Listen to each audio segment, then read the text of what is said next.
gente fina, elegante e sincera. Aqui é o Aue Sem Desculpas. Eu sou a Sil Curiati e junto com as minhas amigas Rogéria Viana, aqui de Nova York, Cíntia Maffei, lá de Roma, a gente apresenta um papo aberto e sem pedido de desculpa, porque já passou do tempo da gente parar de pedir desculpa por qualquer coisa, né? Se você gostar do que você está vendo aqui, acompanha a gente, espalha a notícia, comenta, deixa seu comentário, assina nosso canal, dá uma curtidinha e não deixa de contar pra gente que assuntos vocês querem trazer, porque a gente vai adorar conversar sobre os temas que vocês querem conversar com a gente também. O Uber, a empresa Uber, publicou a lista dos seus achados e perdidos de 2023.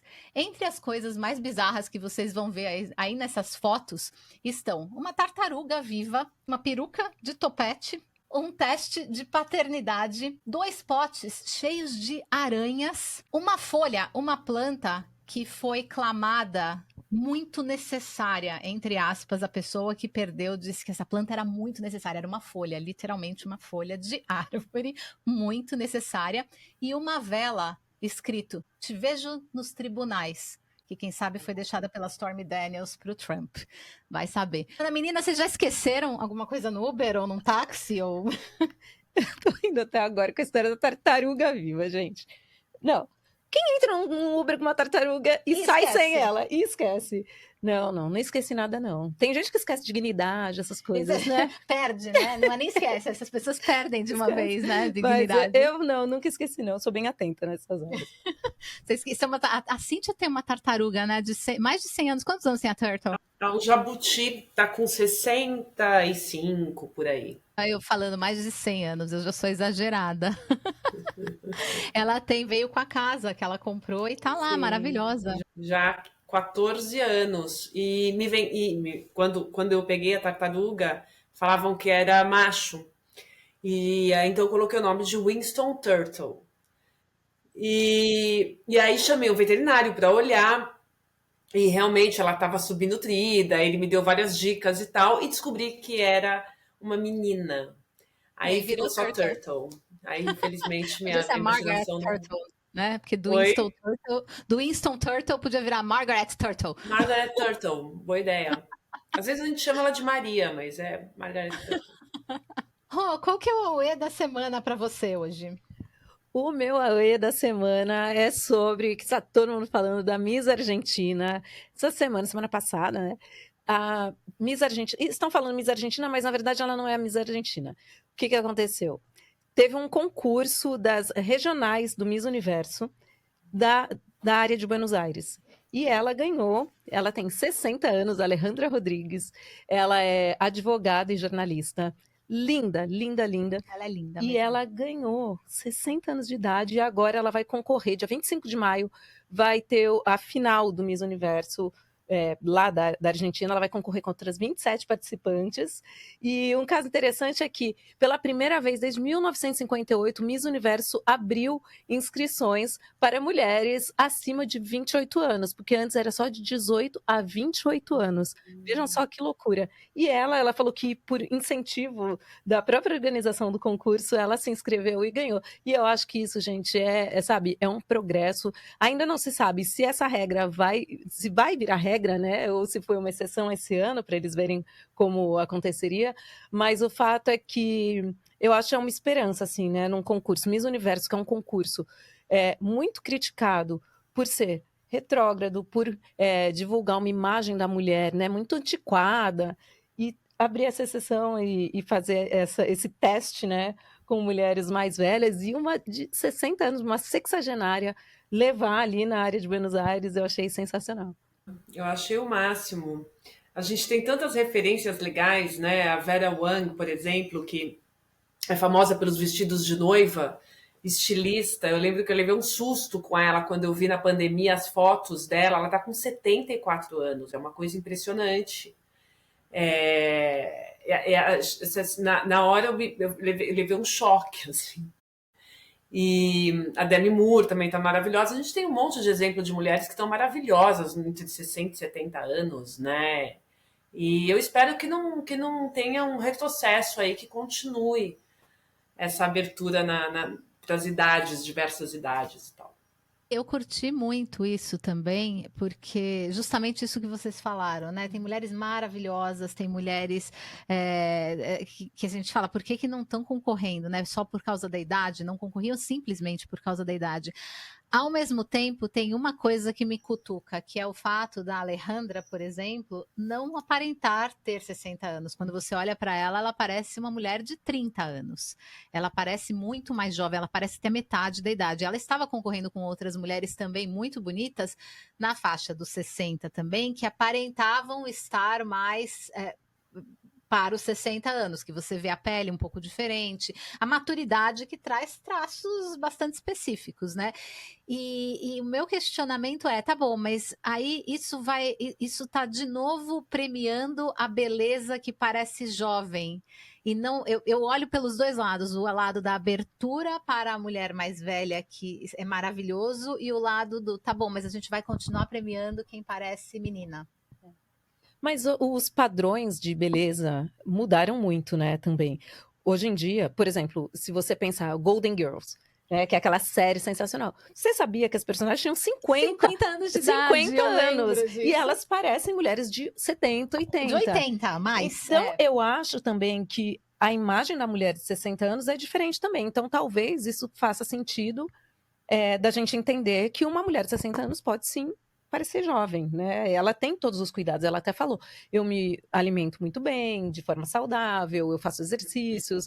Então, eu acho que também é uma bandeira, assim, de pensar que a gente pode ainda, né, manter uma boa aparência e ser jovem, né? Também mais velha. Mas eu concordo com o seu ponto também. Eu não tinha pensado nisso, mas eu concordo também. Eu acho que tem que valorizar a beleza da idade, né? Os traços, as rugas e tudo mais. Eu acho que no fim das contas, porque assim, você se cuida e mudou realmente, os padrões mudaram, os 60 de hoje. Eu lembro da minha avó, no livro que eu escrevi, inclusive, eu falo sobre isso, que eu lembro da minha avó com 53 anos, ela era uma vovozinha. E eu tô com 47, eu tô quase lá, e eu não me vejo do jeito que eu via a minha avó, a imagem da minha avó era de uma vovozinha. Então, as Golden Girls foi um exemplo excelente que você trouxe, e todas as outras que a gente assistia, I Love Lucy também, ela era uma mulher muito mais jovem do que parecia ser. Mas a coisa da exaltação ainda do, mas é porque ela tem esse corpo, é porque ela tem esse braço, o braço dessa mulher da Alejandra é lindo, ela não tem flacidez de pele, não tem nada, eu não acho que é só cuidado isso, e eu não tenho nada contra a plástica, eu não tenho nada contra, acho que tem que fazer mesmo, você quer se sentir bem, faça, se não quer fazer também não faça, você tem que fazer o que você quiser, mas me incomoda o olhar e falar, bom, tá bom, mas ela merece, a outra que parece ter 60 e pouco, assim, não é tão bonita. Eu acho que a beleza ainda está associada à juventude, infelizmente, na minha opinião. Mas pelo menos foi um primeiro passo, né? Só o fato deles terem aberto as inscrições e uma mulher de 60 anos ter chegado lá no primeiro ano que abriram, eu acho que já é um bom primeiro passo. Eu concordo. No caso dela, eu achei que parece assim, genético, sabe? Engraçado, ela não parece ter plástica. E eu conheço, assim, eu conheço uma amiga, tá com 70 e alguma coisa, e ela nunca fez nada, ela nunca nem aplicou Botox. E é genética, vem de família, é uma coisa impressionante, assim. Então, tem um pouco da questão genética, né? Pode ter mesmo, E isso é uma raridade, então vamos ver nos próximos o que vai acontecer, né? Porque é difícil terem mulheres que têm essa naturalidade, que elas não têm, que não tem cara, porque ela realmente não tem, ela não tem o rosto que é mais cortado, né? De uma mulher mais velha, ela não tem essa. É interessante o caso dela. E eu acho que isso são raridades, então vamos ver do próximo, lindo, quem né? sabe. Vem aí uma mulher com mais cara de uma mulher mais velha, assim. Né? Que você olha e fala, nossa, tipo uma Catherine Deneuve. Mulher madura, né? Uma mulher madura, que é muito bonito, né, de ver também essas mulheres. Vai ser interessante. E o que eu acho que vai ser mais interessante também vai ser o concurso de Miss Universo em si. Porque, sim, como você colocou, ele abriu para 28 mais, mas em alguns países, por exemplo, aqui nos Estados Unidos, a Miss América é só entre 18 e 25 anos. Então, alguns países ainda vão liberar as suas misses vitoriosas com 25 anos de idade, com 20 anos de idade. Elas vão concorrer com a de 60. E aí, como vai ser essa história, né, também? Vai ser interessante ver se ela vai ser a única, no fim, num concurso desse, ou se a gente vai ver outros países também entregando mulheres mais maduras. Eu acho legal. Mas é uma discussão que vale a pena acompanhar e já fico feliz por isso. Boa, boa. E a gente vai voltar no próximo bloco com mais papo, mais auê para você. Até mais.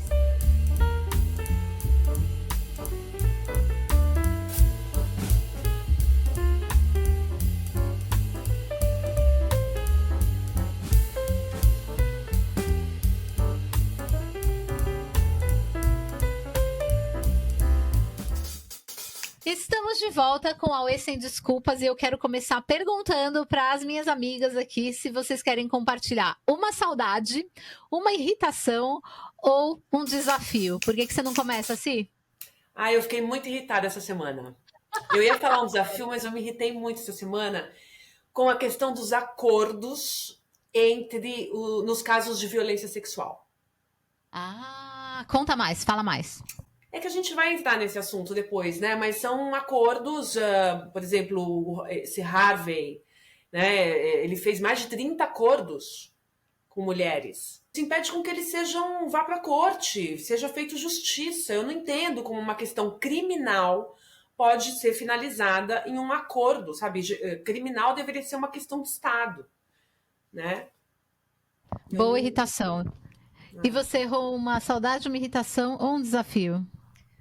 O meu desafio, ultimamente, há bastante tempo, inclusive, tem sido a administração do meu tempo. E eu acho que isso é uma coisa que tem acontecido com muita gente ultimamente, né? Eu vejo muita gente reclamando, não dá conta, tá cansado, tá ocupado o tempo inteiro.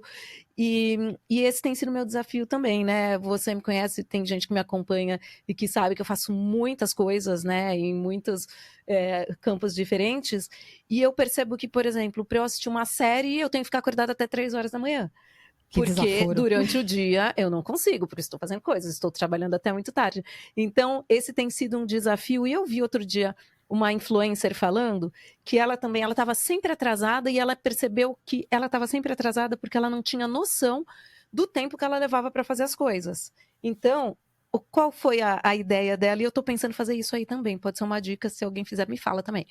Ela começou a anotar o tempo que ela levava para fazer cada coisa. Então, coisas que ela leva meia hora para fazer, na cabeça dela ela levava 10 minutos. E aí ela começou a ter uma noção real do tempo que ela precisa para cada coisa.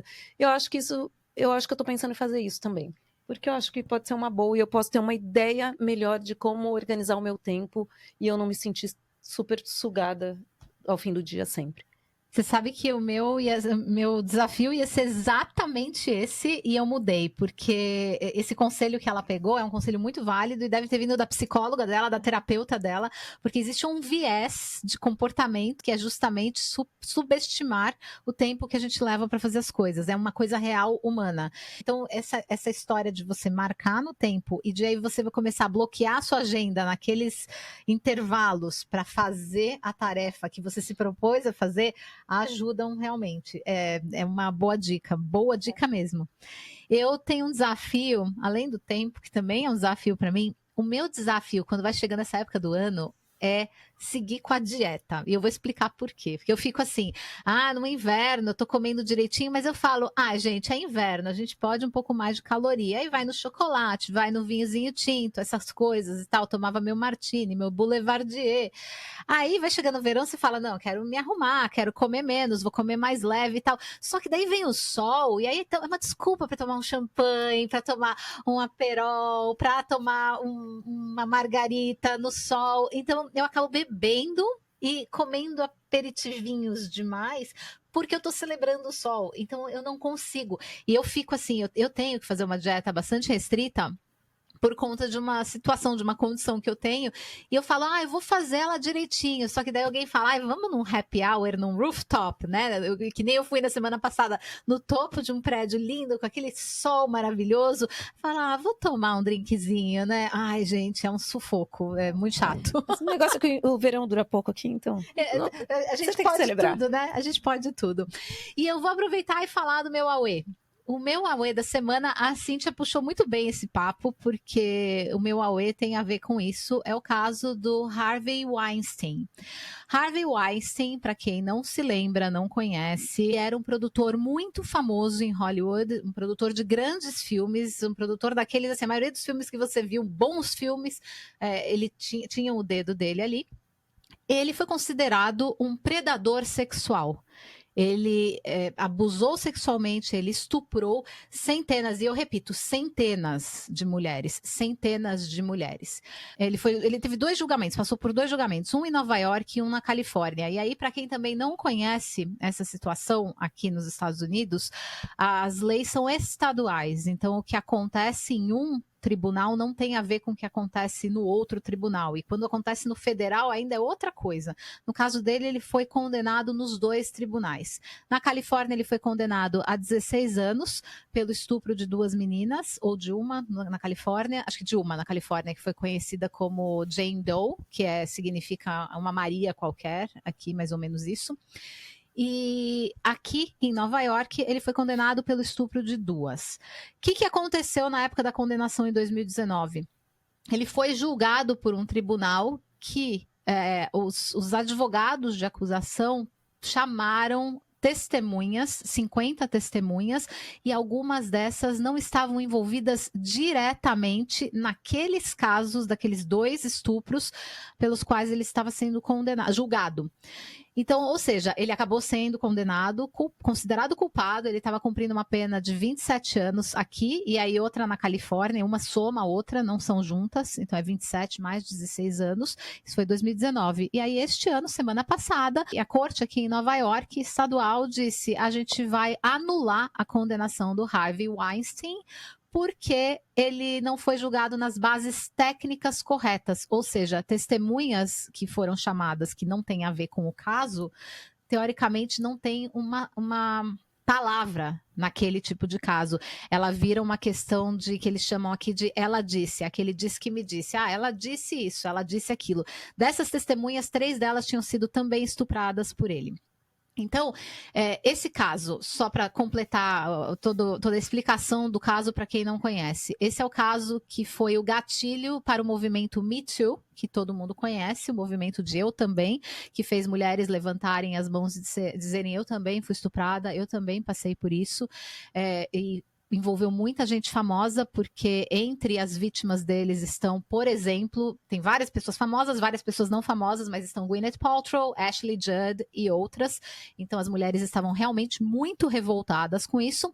E, além disso, esse caso foi contado, a descoberta dele, que foi por 2 jornalistas do New York Times, foi contado num filme maravilhoso de 2022 chamado Ela Disse.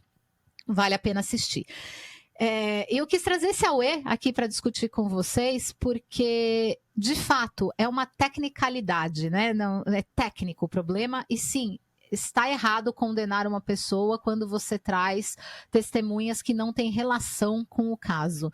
Mas eu quero ouvir a opinião de vocês antes de dar a minha. Que rola com isso? Qual é o Aue dessa coisa toda? Qual é a mensagem que isso está passando para a gente? Quem quer começar? Ricos e influentes, né? Ricos e influentes, esse ano nós já tivemos o exemplo dos jogadores de futebol, né? Agora esse é uma pena porque a mulher acaba perdendo a credibilidade no sistema judicial e pensando 10.000 vezes antes de entrar, né, com uma denúncia, porque é um processo super desgastante, doloroso, de alta exposição, para no final o culpado ser inocentado, né? É um horror. Na verdade, o que acontece, eu acho que nós somos vítimas de um viés ideológico, tanto dos juízes quanto dos policiais, né? Segundo o Me Too, de 100 denúncias que tem, 18 pessoas são presas. Ou seja, é um viés ideológico, né? Poxa, e ainda mais num caso, ou se dissesse, não, é uma mulher que está processando ele por um caso de estupro, podemos ter 500 mil dúvidas, né? Até acontece. Agora, são vários casos. É notório, todo mundo sabe, né? Ele fechou 30 acordos, sabe? várias atrizes entraram, isso é uma outra coisa também, várias atrizes entraram, eu acho que talvez porque já tenha prescrito o caso delas, mas se eu não me engano, Angelina Jolie, teve mais alguma famosa, que acho que foi a Petrol, que falou que também sofreu um assédio, exato. E assim, elas não entraram com nada, né? Elas simplesmente deram um apoio da fala, talvez porque já tenha prescrito. É uma tristeza isso. E esse viés, ele só vai ser vencido, infelizmente, nas novas gerações, nós educando as próximas gerações, né? Para a gente conseguir ver isso lá, já esse viés finalizado, porque nesse momento isso dá uma tristeza profunda. Mas o duro é pensar que foram mais de 80 denúncias, se eu não me engano, contra ele. Isso já não configura um padrão de comportamento de um criminoso? E isso não basta, né? E aí não é um caso, estamos julgando este caso específico, não os outros.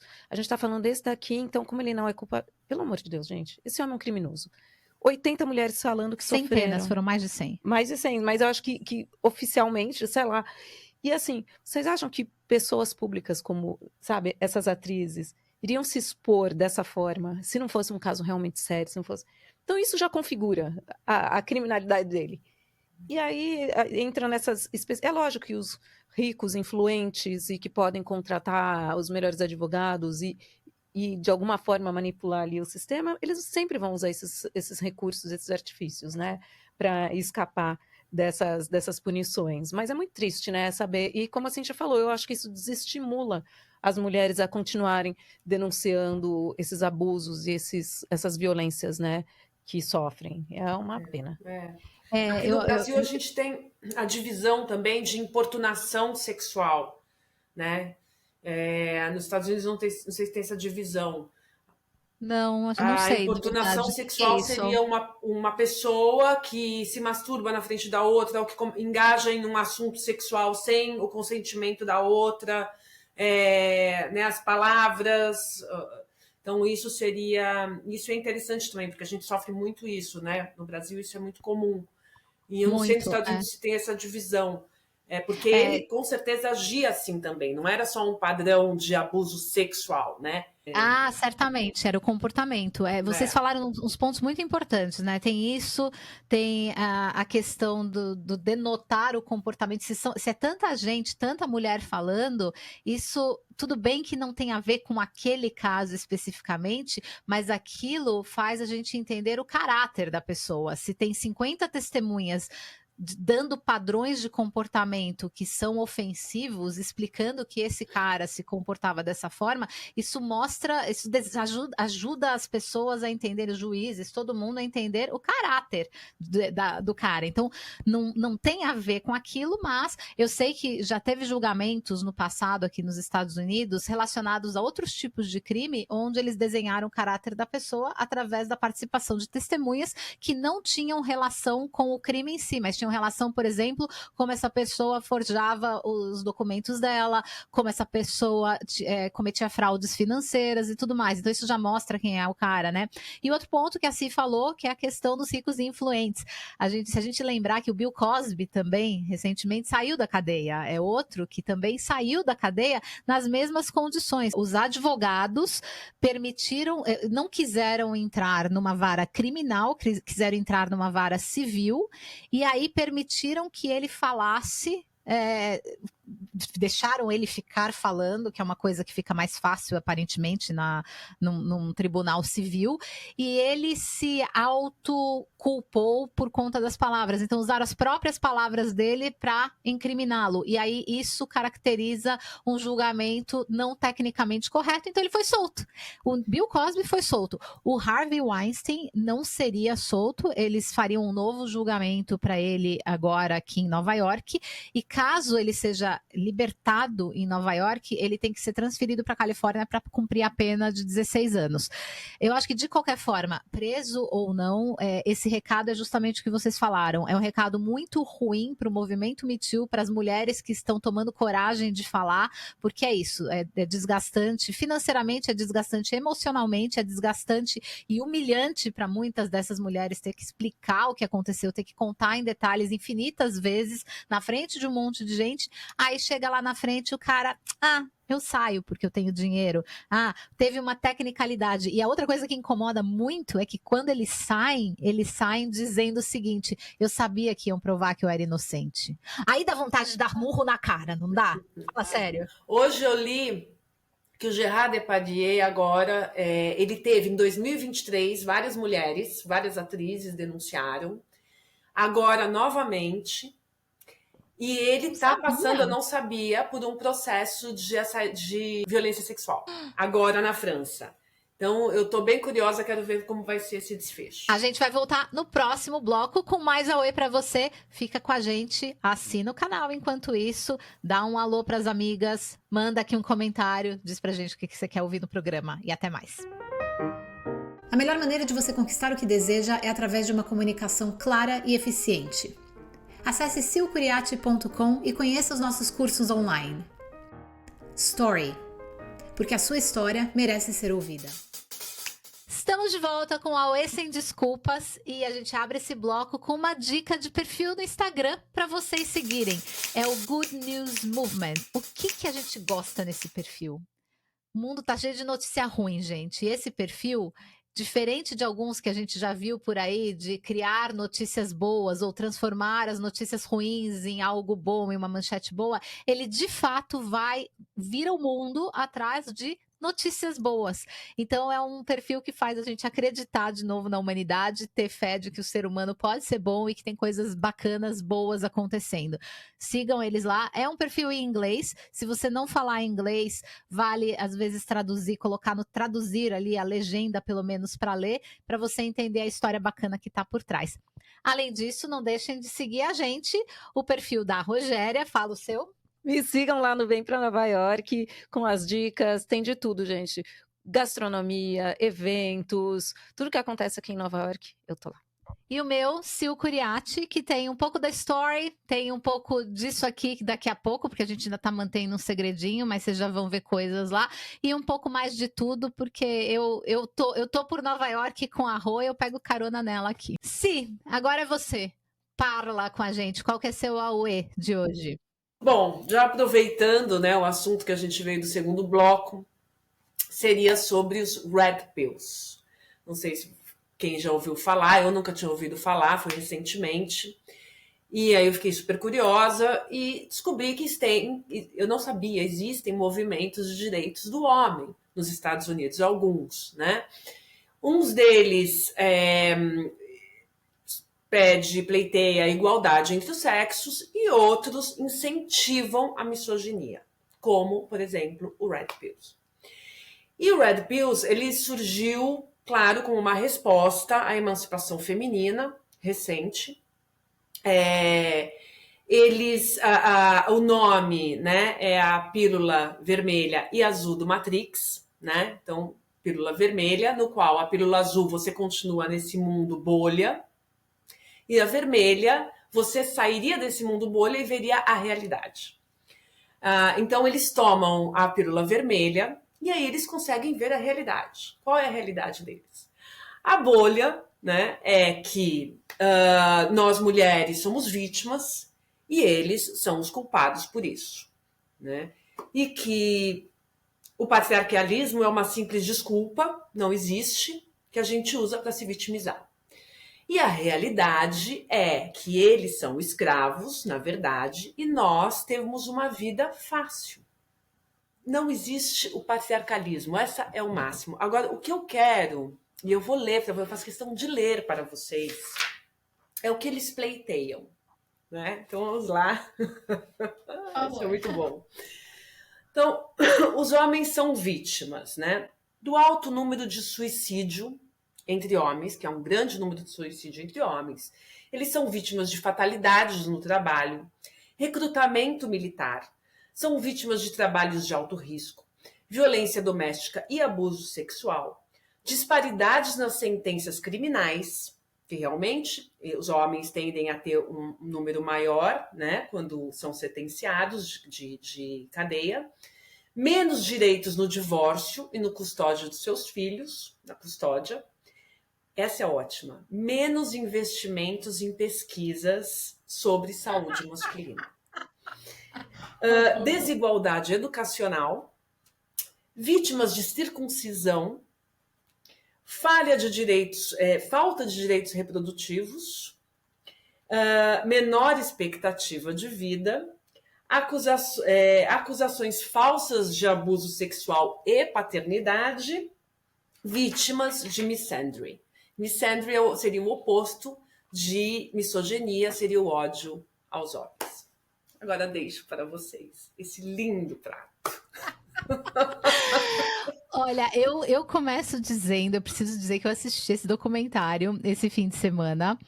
E antes de entrar em todos esses assuntos que a Cí falou, porque a gente trocou mensagens enquanto a gente assistia e a gente dizia, não sei se eu rio ou se eu vomito, né? Porque é mais ou menos isso que gera na gente. Eu quero dizer que esse documentário não é um documentário. Eu só recomendo vocês assistirem se vocês quiserem ouvir mais sobre esse movimento, porque ele, para mim, é um excelente trabalho de escola. Ele é um péssimo documentário, porque a menina diz o tempo todo: eu não sei para onde eu tô indo, eu não sei para onde eu tô indo. A gente sabe que documentário não é feito assim, né? O não sei para onde eu tô indo é uma coisa de trabalho de escola, que é assim, você traz uma hipótese, você investiga, e aí você chega à conclusão se você mantém a hipótese ou não, se essa hipótese ela cai por terra. Isso é o que ela fez. Na verdade, num documentário, ela deveria ter ido com um olhar e tentado mostrar os pontos que contrapõem ou não este olhar. Ela não fez isso, então é um documentário fraco. Mas, tirando isso de lado, o meu comentário é: eles não separam o fato de que existem pessoas boas e ruins no mundo. Então, sim, existe mulher que é sacana, existe mulher que vai te enganar e vai fingir que seu filho é seu, existe mulher que vai te roubar, existe um monte de coisa, assim, existem problemas que você vai enfrentar. Eles não estão associados a gênero, eles estão associados a falta de caráter humano, do ser humano. A questão gênero, eles estão redondamente enganados, porque nem os números que eles citam estão corretos. São números completamente enviesados. Essa é a minha primeira visão, mas eu quero continuar o papo, eu quero passar para você, senão eu vou ficar falando 3 horas reclamando disso. Olha, passei uma raiva vendo esse documentário. Olha, Cíntia, te falar, viu? Você fez a gente assistir esse documentário e passei muita raiva. Porque eu estava até acreditando na boa vontade da documentarista. Ela se gabou no início. Eu sou uma feminista, eu fui criada para ser feminista, sempre fui. E aí você vê a transformação. Mais do que as coisas que ela estava mostrando ali, eu fiquei tão atenta, fiquei tão presa na transformação do caráter dela, do posicionamento dela durante a produção do documentário. Ela tem crises existenciais, porque os homens estão certos, eles têm um ponto, né? Eu estava revoltada assistindo aquilo lá. E eu não quero dar spoiler, não, mas eu acho assim, a mulher não precisa ser feminista, ativista, nada disso. Só não seja machista.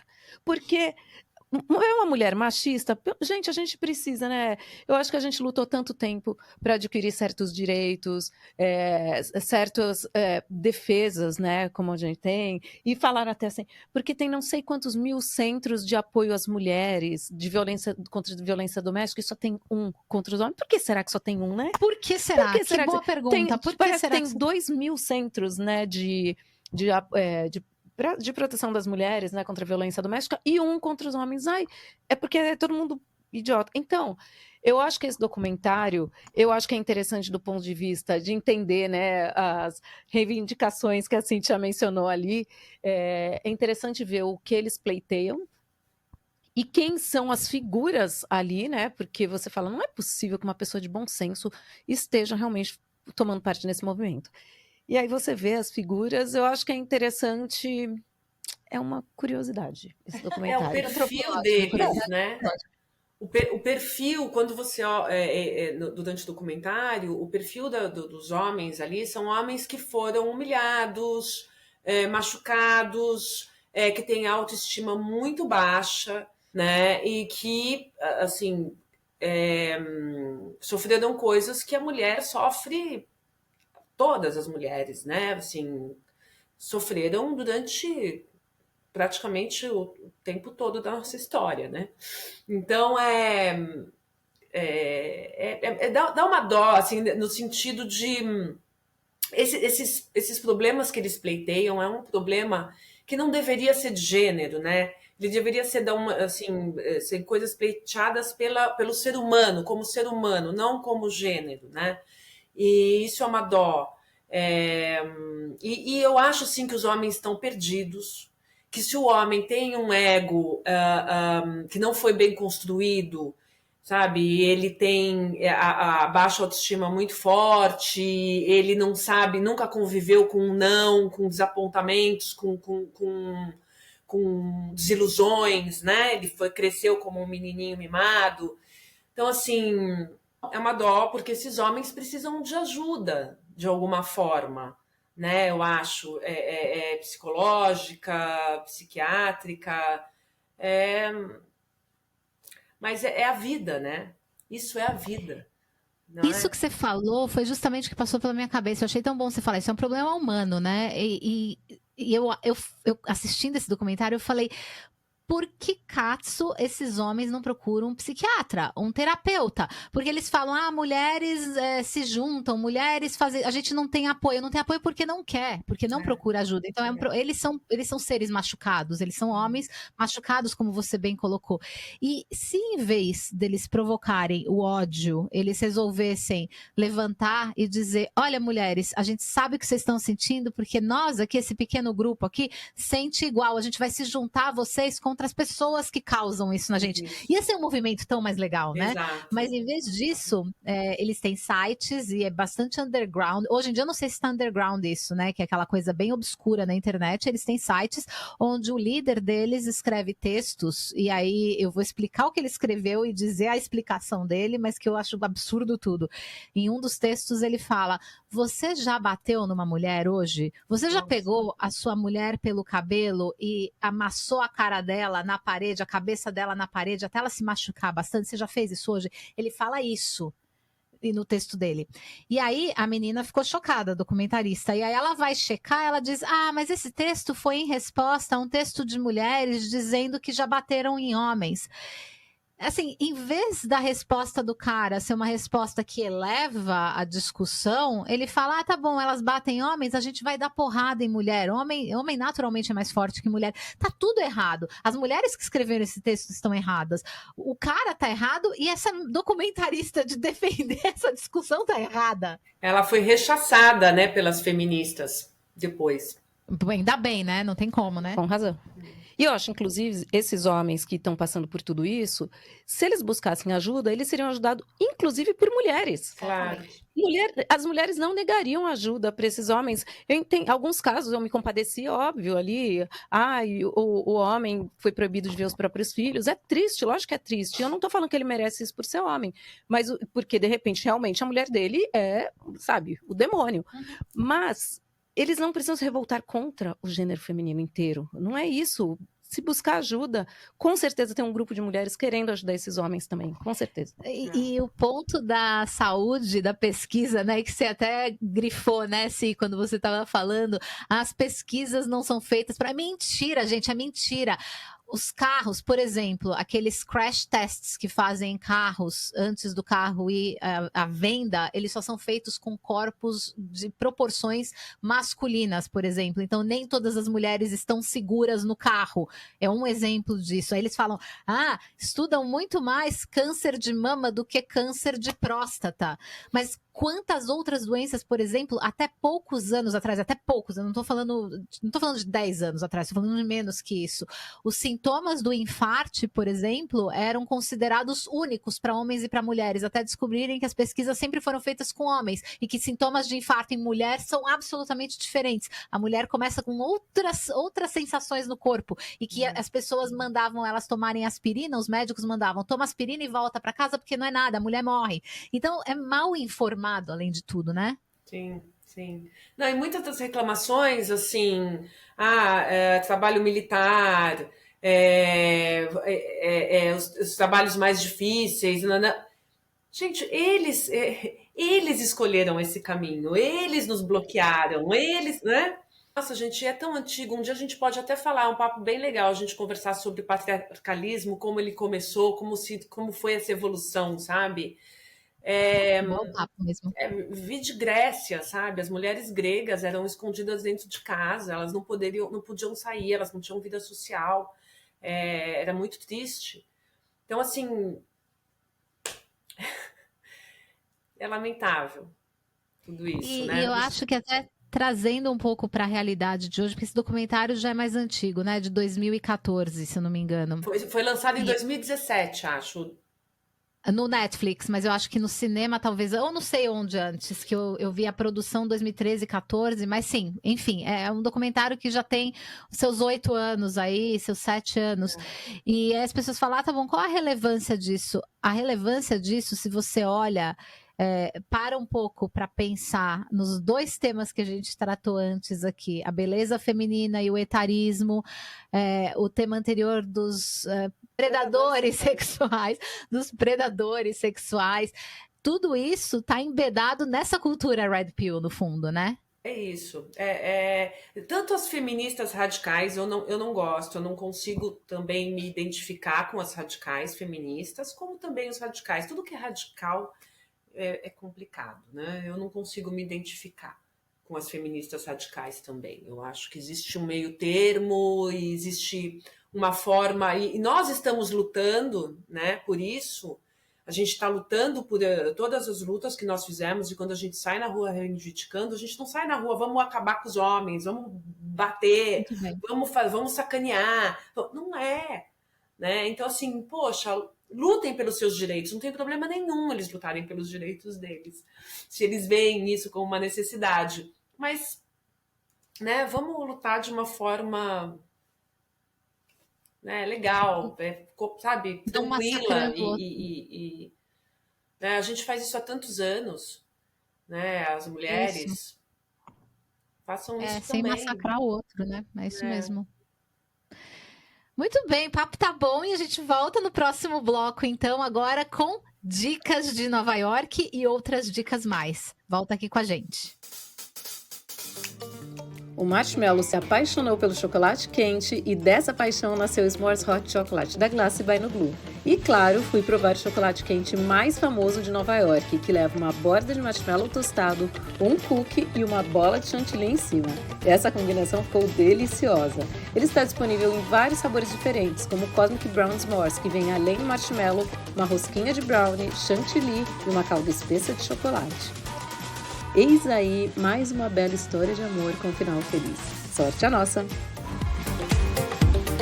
De volta com o último bloco do Aue Sem Desculpa. Se você tá gostando, de novo, assina nosso canal, curte aqui embaixo, deixa seu comentário, espalha a notícia e vem prestigiar a gente, porque esse programa só vai continuar, o Aue aqui só continua com vocês. Se não tiver vocês, não continua. Então fica aqui com a gente.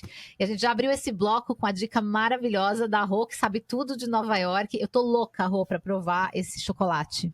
A gente precisa ir. Bom. Eu já dentro do meu desafio dieta ali, vambora. Pois é, mas vale a pena, viu? Normalmente tem uma fila ali, mas vale bastante a pena, principalmente se for, né, gostar de um docinho, vale. Boa. E qual que é a sua dica, fora a dica de Nova York? Eu quero saber que dica você deixa para todo mundo que está vendo a gente hoje. A minha dica dessa semana é o filme Civil War, aqui nos Estados Unidos, no Brasil é Guerra Civil, com direção e roteiro do Alex Garland, e quem aparece lá é Wagner Moura, Kirsten Dunst. É um filme sensacional. Eu acho... É um filme que estreou no South by Southwest, quando eu tava lá, e eu não consegui assistir a pré-estreia, porque foi no dia que eu tava voltando. E aí eu esperei para estrear no cinema para ver. E é um filme que, quando... Eu li, assim, sobre ele, mas eu tive uma impressão diferente quando eu assisti, e é muito bacana porque ele trata da violência política, xenofobia, e principalmente do papel da imprensa na proteção da democracia, né? O papel da imprensa na manutenção da democracia, é a palavra certa, é a manutenção. E daí conta a história de Califórnia e Texas que se unem para derrubar um presidente fascista. Essa história acontece assim, num tempo. Eles não determinam ali quando é que isso está acontecendo, mas a gente já parte do fato de que é uma aliança muito surpreendente, né? Porque Califórnia, que é bem progressista, e Texas, que é um bem conservador, eles estão unidos aí nessa história para derrubar, nessa guerra civil, para derrubar o presidente fascista. E aí a gente acompanha a história de um grupo de jornalistas que viaja de Nova York a Washington para retratar, para mostrar tudo o que está acontecendo, e aí vira também o desafio deles, né, a sobrevivência deles pelo caminho, e eu acho que é muito importante que mostra o papel da imprensa, né, nessas coberturas, em mostrar para as pessoas o que está acontecendo de verdade, e tem uma fala muito interessante da personagem da Kirsten, falando lá que eles não a imprensa, né, mostrando a guerra, não faz perguntas, eles apenas registram para que as outras pessoas possam fazer as perguntas e que as questões sejam levantadas a partir do registro deles. Então, super recomendo. É um pouco violento, mas vale muito a pena e vale a reflexão. Eu tô louca pra ver esse filme, e o Wagner Moura tá fazendo um sucesso aqui, gente, ele tá indo em todos os programas, as pessoas estão se apaixonando por ele nas entrevistas, dá muito orgulho a gente ver um astro nosso assim, né, se dá tão bem. Muito. Eu vou recomendar um livro, eu ainda não terminei, eu tô na última hora do livro, porque eu tô escutando no audiobook, eu adoro audiolivro, é o livro Finding Me, ou Em Busca de Mim, da Viola Davis, da atriz. É a biografia dela, é uma autobiografia, no áudio em inglês, é narrado por ela, e eu tô absolutamente encantada com essa mulher, porque a história dela é uma história tão cheia de percalços, de violência, de tristeza, de pobreza, aquela pobreza que você não consegue nem imaginar que essa mulher que você conhece viveu. É uma pobreza sem fim, é muita dor, ela vem disso, de uma criação assim, e ela se tornou quem ela se tornou. Então é uma história tão bonita, de você ser verdadeiro com você mesmo, de você entender o que você tem que superar, de você entender como usar a sua dor no seu trabalho, no caso de uma atriz. Eu achei esse livro assim fascinante, recomendo. Ele é de 2022, ele já tem no Brasil, Em Busca de Mim. Posso só fazer uma recomendação para quem ainda tiver em dúvida se leu o livro ou não? Tem uma entrevista dela com a Oprah no Netflix, que ela conta um pouco dessa história. Exatamente. E eu assisti essa entrevista e eu fiquei absolutamente louca para ler o livro também. Eu adoro biografia de mulheres, tem um monte. Depois eu no Brasil vou dar dica de algumas. Então dá a sua dica aqui agora também. Vamos lá, minha dica, aproveitando que eu estou em Roma, é este livro, que em português são Famílias que Construíram Roma. Ele é muito legal, porque assim, você vem para Roma, você vê Palácio Borghese, Palácio Farnese, Palácio Panfili, e você não sabe de onde veio esse nome, o que é, qual é, né? Você pode até ler um pouco da história, mas é pouco, você não tem a dimensão do quão importante eles foram para a cidade, né? Então aqui são 7 famílias, cada capítulo é uma família, e o mais legal é que no final de cada capítulo tem um guia para você visitar os palácios, de visitação dos palácios, e guia do que eles construíram na cidade, né? Então, altamente recomendo. De repente, de uma segunda vez, quem já veio e já fez aquele turismo básico, né, que tem em Roma, Coliseu, Fórum Romano, Panteão, né? Então esse seria, de repente, uma segunda viagem, ou uma viagem maior, estendida. Eu adoro. E, inclusive, é legal porque eles contam até os dias de hoje. Onde está essa família hoje? Né? Quem que sobrou, o que sobrou, onde estão e tal. Então, recomendo. E como quem visita a cidade, quer tomar um drink à tarde, no final do dia, eu adoro o Le Jardin de Roussy, que é do Hotel Roussy, de Roussy, que fica na Via del Babuino, no 9, em Roma. Gente, é lindíssimo. Eu tenho vontade de ir assim todas as semanas. ele fica embaixo do Parque Vila Borghese. Então você tem um pedaço um pedaço do parque entrando. O jardim é magnífico, os drinks magníficos. Então de dia é legal porque você pode dar uma passeada no jardim. Eles têm os drinks são incríveis, assim mesmo. A qualidade dos drinks. A comida eu testei umas 2 vezes, eu quero testar mais uma para ver se vai. Mas eu gosto de ir para tomar um drink, e a dica se você chega, tá cheio, fala, eu vou ficar no bar. E aí você senta no bar, que é uma delícia. E o último drink, assim, é muito legal, porque os drinks, assim como as comidas aqui em Roma, são sazonais, né? Então, se aquela fruta ou aquele alimento, aquela vegetal não é season, esquece, você não vai comer. Porque é tudo muito regional, né? Assim, e aí, essa época do ano agora, tem a época do pêssego. Então, Sil, que adora... Como é que chama a bebida que você gosta? Bellini. Isso, Adoro Bellini. o Bellini deles, você já me mandou uma foto. Isso. E aí, o que eles fazem? Além do Bellini dele ser delicioso, eles fazem um drink que é com a casca do pêssego. É um dos drinks mais deliciosos que eu já tomei. E é nessa época da primavera. Então, recomendo super. Então, a gente encerra o programa de hoje com essas dicas deliciosas, e vocês ficam com mais cenas de Roma que dão vontade da gente pegar um avião e correr para lá e voar para lá nesse momento. E até a próxima, a gente se vê na próxima semana.